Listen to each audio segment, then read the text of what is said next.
और अब यूक्रेन ही नहीं बल्कि दुनिया के कई मुल्क रूस पर वॉर क्रिमिनल होने के आरोप लगा चुके हैं। वजह है यूक्रेन के मारियोपोल और बूचा जैसे शहर में हुआ नरसंहार, जिसमें बेकसूर लोगों को मारकर सामूहिक कब्रों में दफना दिया गया। तो वही कुछ लाशें सड़कों पर पड़ी मिली थी, जिसके बाद दुनिया दहल गई थी। मगर पहली बार यूक्रेन की खुफिया एजेंसी ने वॉर की हॉरर स्टोरी से जुड़ा एक सनसनीखेज खुलासा किया है। पहली बार नरसंहार के कबूलनामे का पर्दाफाश हुआ है।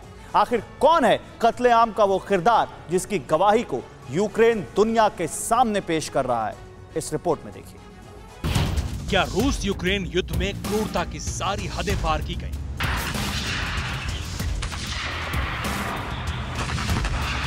क्या युद्ध के नियमों को दांव पर रखकर रूसी सेना ने नरसंहार किया?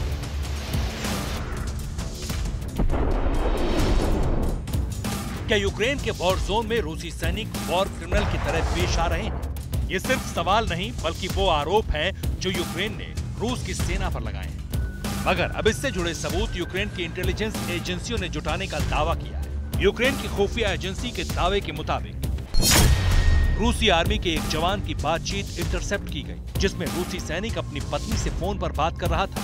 इस बातचीत में रूस के सैनिक ने अपने गुनाहों को कबूल किया, अपनी पत्नी को बताया कि कैसे उसने बेरहमी से लोगों को मारा है।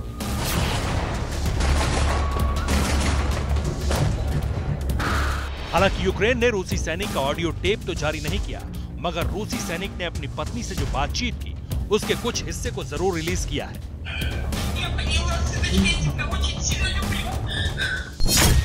नास्त्या, मैं तुम्हें बताना चाहता हूँ कि मैं यूक्रेन में नागरिकों को मार रहा हूँ।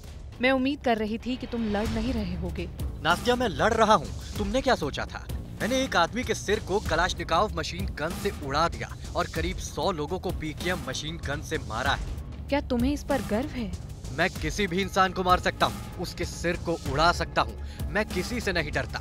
मैंने नागरिकों को गड्ढों में फेंका, सभी के सिर में गोली मारी। वो रोते रहे, मुझसे भीख मांगते रहे, लेकिन मैंने फिर भी उन्हें गोली मार दी। लेकिन तुमने कहा था कि तुम एक अच्छे इंसान की तरह वापस लौटोगे, और अब हम एक साथ कैसे रहेंगे? जिसके मुताबिक यूक्रेन की खुफिया एजेंसी ने ऑडियो टेप की बातचीत जारी करते हुए कहा कि जिस तरह यूक्रेन में रूसी सैनिक क्रूरता कर रहे हैं, वॉर क्रिमिनल बन रहे हैं, उसे देखकर सुनकर अब रूसी सैनिकों के परिवार वाले भी सहम गए हैं। आपको बता दें कि इससे पहले मारियोपोल और बूचा शहर में युद्ध के दौरान रूसी सैनिकों की क्रूरता पर सवाल उठाए गए थे। यूक्रेन ने आरोप लगाया था कि रूस की सेना यूक्रेन के सैनिकों और स्थानीय लोगों को बेहद क्रूरता से मार रही है। कुछ को गोलियों से छलनी किया गया तो कुछ को बारूद से उड़ा दिया गया और फिर उनके शवों को एक साथ दफना दिया, सामूहिक कब्रिस्तान बना दिए। और अब यूक्रेन के इंटेलिजेंस ने रूसी सैनिक की जो बातचीत जारी की है, वो कहीं न कहीं यूक्रेन में हुए कत्लेआम का कबूलनामा साबित हो सकती है। Bureau report, TV9 Bharatvarsh. फिक्र आपकी, सोमवार से शुक्रवार रात 9 बजे सिर्फ TV9 भारतवर्ष पर।